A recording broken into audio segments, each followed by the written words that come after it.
आज का जो मैं आपको बताऊंगा एमआरआई के बारे में, एंजियोग्राफी के बारे में। ठीक है, एंजियोग्राफी की सबसे पहले प्लानिंग्स क्या होती है और उसकी जब 3D बनाते हैं और जो 3D का रिकंस्ट्रक्शन होती है वो कैसे होती है वो मैं आपको बताऊंगा। ठीक है, सबसे पहले तो इसकी मैं प्लानिंग के बारे में बात करता हूँ कि ये एमआरआई है और इसके ऊपर आपने ज़्यादा फोकस करना है। ठीक है, एमआरआई का जो जब इसकी प्लानिंग करते हैं तो वो हमने सेजिटल प्लान के ऊपर जो है वो प्लानिंग करनी है। ठीक है, सेजिटल प्लान के ऊपर हमने जब प्लानिंग करनी है तो वो हमने इसका जो एरिया वो कवर करना है वो सर्कल ऑफ विलिस बेसिकली हमने कवर करना होता है। तो ऊपर से हमने जो इसका वेंट्रिकल है वहाँ से उसका जो टॉप बॉर्डर है उस तक इसकी जो स्लाइस है वो कवर होनी चाहिए और नीचे से बेस ऑफ स्कल तक इसका जो एरिया वो कवर होना चाहिए।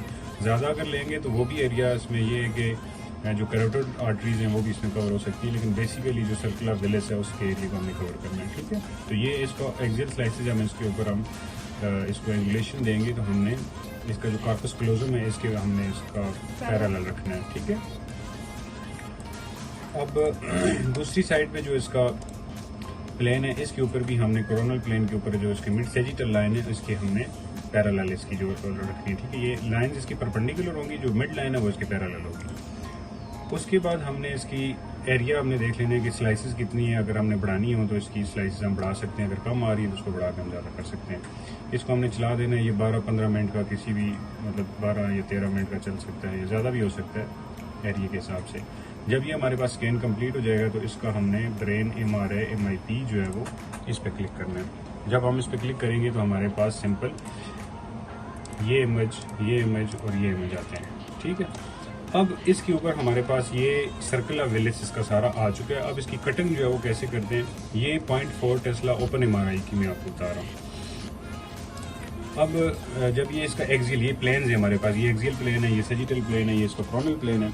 जब हम एक्सियल प्लेन के ऊपर इसको क्लिक करेंगे तो एक्सियल प्लेन के ऊपर जो हमारा इसका सर्कल ऑफ विलिस है वो हमें इस तरह नजर आता है। जब इसकी हम कटिंग करते हैं तो इससे कटिंग के ये टूल्स हैं सारे। ठीक है, अब इस टूल्स के अंदर ये मैनुअल है। इस मैनुअल से ये है कि हम इसको क्लिक करेंगे, जब क्लिक करने के बाद हम इसको रोटेट कर सकते हैं इधर उधर। ये जैसे मैंने इसके ऊपर क्लिक किया तो इसको रोटेशन हो जाती है। अब अगर मैं दोबारा इसको अपना जो प्लेन है एक्सियल, इस पर क्लिक करने के बाद ये दूसरा ROI है, ROI पे क्लिक करने के बाद ये दो ऑप्शन है ऑपरेशंस हैं। इसके ऊपर अगर मैं क्लिक करूं तो ये कहता है इंक्लूड रीजन। अब मैं अगर इसको काटूंगा यहाँ से तो ये दरमियान वाला रीजन इंक्लूड होगा, बाकी सारा गायब हो जाएगा। तो ये सारा गायब हो गया, ये इंक्लूड हो गया। तो क्योंकि मैंने ऐसा नहीं करना, मैंने इसको अनडू करना है, वापस लेके आना है। ये दूसरा ऑपरेशन जो एक्सक्लूड रीजन है, इसमें ये होगा कि जो एरिया में इंसर्कल करूंगा वो एक्सक्लूड हो जाएगा, वो गायब हो जाएगा। ठीक है, जैसे मैंने इसको एक्सक्लूड करना है तो ये दरमियान से एक्सक्लूड हो जाएगा। अच्छा, फिलहाल मैंने ये करना है कि मैंने अपना सर्कल ऑफ विलिस को अलग करना है, तो मैं फिलहाल इंक्लूड रीजन करूंगा कि जो एरिया मैंने रखना है मैंने उसको इंक्लूड करना है, बाकी जो है वो सारा एक्सक्लूड हो जाएगा ऑटोमेटिकली। अच्छा, तो जब हमारे पास ये जब ऑप्शन है इंक्लूड रीजन वाला, इसमें मैंने ये करना है क्योंकि हमारे पास सर्कल ऑफ विलिस में ये सारी आर्टरीज दरमियान में जो वाइट नजर आ रही है, इसके ऊपर अब आप देखें तो ये जो वाइट एरिया है ये सारा इसकी आर्टरीज है। ये कोरोनल में देखें तो ये इसका वाइट एरिया जो ये सारी इसकी आर्टरीज है। तो मैंने बेसिकली इनको बचाना है, तो यहाँ से मुझे काटना है, इसलिए आसान है कि मैं इसको इंक्लूड रीजन करूँगा कि जो एरिया में इस सर्कल के अंदर रखूँगा वो बच जाएगा, बाकी सारा जो है वो ख़त्म हो जाएगा, उड़ जाएगा। तो मैंने इतना सा एरिया जो है, अब ये जो इस पीली लाइन के अंदर का एरिया है वो सारा बच जाएगा, बाकी इसके बाहर से जो है वो मैट्रिक्स सारा गायब हो जाएगा। अब ये मेरे पास आ गया। अब मैं इसका प्लेन चेंज करूँगा। सेकंड प्लेन पे मैंने इसको थोड़ा सा, मैं इसको बड़ा भी कर सकता हूँ, राइट क्लिक करूँगा तो ये थोड़ा सा जूम हो जाएगा। इसमें ये जो आर्टरीज हैं और ये जो एरिया है ये सारा फालतू है, तो मैंने इसको भी रिमूव करना है। तो रिमूव करने के लिए मेरे पास ये एक्सक्लूड रीजन वाला ऑप्शन है। तो एक्सक्लूड रीजन मैंने इसको क्लिक किया। अब इसके अंदर जितना भी एरिया आएगा इस एरिया के अंदर वो सारा गायब हो जाएगा। तो मैं ये दरमियान वाला यहाँ से क्लिक करूँगा तो ये एरिया इसका रिमूव हो जाएगा। इसके अलावा ये एरिया भी जो है ये भी फालतू है, तो मैंने इसको भी इसी तरह ही एक्सक्लूड रीजन करना है। इस एरिया को मैंने रिमूव करना है, ये रिमूव हो गया। इसी तरह इसको थोड़ा सा मैं जूम आउट कर लेता हूँ। जूम आउट करने के बाद इसका ये कुछ छोटी छोटी जो इसके डॉट्स हैं ये मैंने इसको रिमूव कर दिया। ठीक है जी, अब बैक जाके इसको थोड़ा सा रोटेट करूँगा। रोटेशन के लिए मेरे पास ये मैनुअल जो है, इस मैनुअल के ऊपर क्लिक करके मैंने राइट क्लिक से इसको रोटेट कर सकता हूँ। रोटेट करके मैं अपनी मर्ज़ी से इसको थोड़ा सा इधर उधर। अब मैं दोबारा से ROI पे क्लिक करूँगा और एक्सक्लूड रीजन पर क्लिक करने के बाद इसको राइट क्लिक करके बड़ा कर देता हूँ। इसमें से जो फालतू चीज़ें मैं उसको एक्सक्लूड कर देता हूँ। जैसे ये मुझे फालतू लग रहे हैं, ये आर्टरीज़ के अलावा जितनी भी चीज़ें मैं अगर उसको यहाँ से रिमूव करना चाहता हूँ तो मैं इसको ऐसे रिमूव कर सकता हूँ।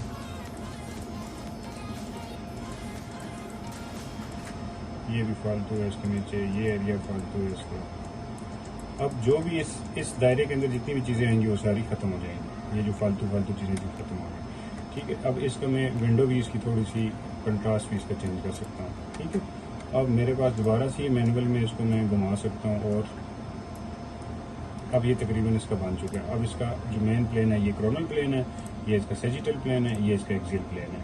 ठीक है, अच्छा अब इस पे अगर क्लिक करते हैं ना ये सीरीज पैरामीटर के ऊपर, तो सीरीज पैरामीटर के अंदर इसमें कुछ पॉइंट्स हैं। इसमें क्या क्या चीज़ें, नंबर ऑफ व्यूज़ हैं जैसे, तो नंबर ऑफ व्यूज़ में जैसे हमने यहाँ पे 20 लिखे हुए हैं, इसको हम ज़्यादा भी कर सकते हैं। जितने व्यूज़ हम लिखेंगे इतने इमेजेस उसकी सेव होंगी। ये रोटेशन है, स्टार्ट होगी इसकी -90 से, इंक्रीमेंट 15, मतलब कि ये 15 डिग्री घूमेगा, 15 डिग्री दोबारा से घूमेगा। ठीक है, तो 15 डिग्री घूमने के बाद ये हमारी टोटल 20 इमेजेस सेव करेगा। इसको मैं यहाँ से स्टार्ट करूँगा तो ये मेरे पास इमेजेस जो है वो सेव हो जाएंगी, जैसे ये मेरे पास अभी सेव हुई है। ठीक है, इसके अलावा ये सेव हुई हैं। ये सारी इमेजेस जो हैं वो इस तरह सारी सेव होंगी। ये टोटल 20 इमेजेस है, एक सीरीज़ के अंदर वो 20 इमेजेस इसके अंदर सेव हो रही हैं। ठीक है, इसको मैं बढ़ा भी सकता हूँ, ज़्यादा भी कर सकता हूँ, कम भी कर सकता हूँ। फिर मैंने अगर इसकी चीज़ें काटनी है तो वो उसके लिए क्लिपिंग पैरामीटर के अंदर वही चीज़ें हैं कि आपने उसको एक्सक्लूड करना है, रीजन को चेंज करना है। ठीक है, और बाकी अच्छा MIP और MPR क्या है। MIP में ये होता है कि आपने उसको ब्लैक एंड वाइट में जैसे आप दे रहे होते हैं तो उसमें आपको वाइट एरिया जो है वो वेसल्स नज़र आएंगी, बाकी उसका एरिया दूसरा होगा। MIP इमेजेस भी आप उसकी सेव कर सकते हैं या दे सकते हैं। ठीक है, अब इसके अंदर ये MIP वाला है, ये MIP है, बाकी इसका एरिया आप एक्सक्लूड कर दें। इसमें भी इसी तरह करते हैं हम कि इसका एक्सियल व्यू, इसमें दोबारा से क्लिपिंग पैरामीटर के ऊपर आते हैं और इंक्लूड रीजन कर देते हैं कि इसका अंदर वाला एरिया बच जाए और बाकी सारा एरिया इसका एक्सक्लूड कर देते हैं, सेम उसी तरह। ठीक है, अब इसको मैं ये करता हूँ कि इसका कंट्रास्ट चेंज किया, एक्सक्लूड रीजन में इसका जो फालतू एरिया है वो उसको मैं एक्सक्लूड करके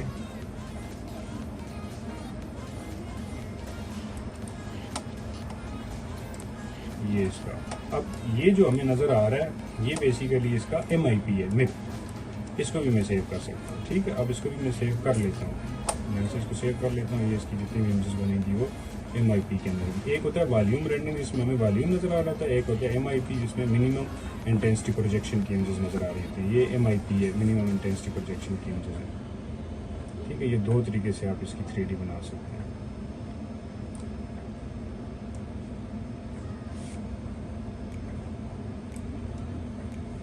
ये आपका सर्कल ऑफ वेलिस, ये एक डायरेक्शन है, ये दूसरी डायरेक्शन। ठीक है, और तीसरा MPR में आप इसका अगर बनाना चाहते हैं खुद से इसकी, जैसे हम सिटी के अंदर बनाते हैं MPR 3 रिकन्स्ट्रक्शन बनाना चाहते हैं तो वो भी हम इसके अंदर बना सकते हैं। ठीक है जी, उम्मीद है कि आप लोगों को समझ आई होगी कि हम जो 3D है वो ब्रेन के MPR या MRI कैसे बनाते हैं, तो वो मैंने आज आपको बताया। Thank you.